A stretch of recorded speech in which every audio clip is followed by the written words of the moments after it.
మెదక్ జిల్లా తూఫాన్పట్నంలోని సాయినగర్ కాలనీలో జరిగిన చోరీ కేసును పోలీసులు ఛేదించారు. ఈ నెల 25వ తేదీన అర్ధరాత్రి గుర్తు తెలియని దుండగులు తాళాలు ధ్వంసం చేసి చోరీకి పాల్పడ్డారు. బాధితులు ఇచ్చిన ఫిర్యాదు మేరకు పోలీసులు విచారణ చేపట్టారు.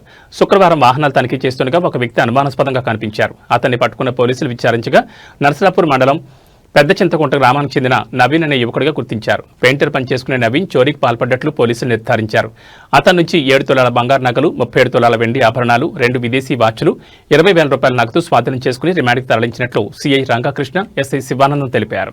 ఈ నెల 25వ తేదీ అర్ధరాత్రి సమయంలో తూప్రాన్ సాయినగర్ కాలనీకి చెందిన అష్రఫ్ అనే ఇంట్లో దొంగతనం జరిగిందని చెప్పేసి వచ్చిన ఫిర్యాదు మేరకు విచారణ చేపట్టి తగిన ఆధారాలు సేకరించి మేము కట్టా నవీన్ అనే వ్యక్తి దొంగతనం చేసినట్లుగా గుర్తించి అతన్ని హైదరాబాద్ చెందిన వ్యక్తిగా ఈ మధ్యలో నర్సాపూర్లో దొంగతనం చేసి హైదరాబాద్లో సెటిల్ అయిపోయినాడు.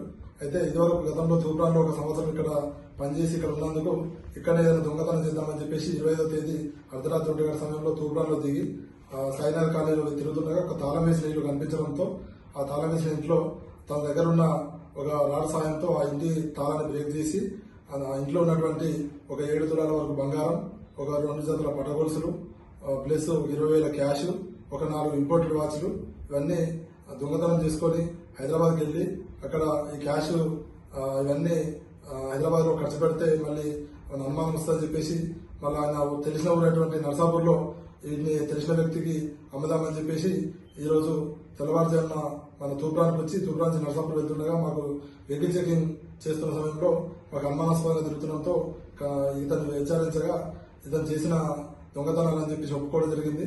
మనకు పోయిన ప్రాపర్టీ మొత్తం రికవరీ ఇవ్వడం జరిగింది.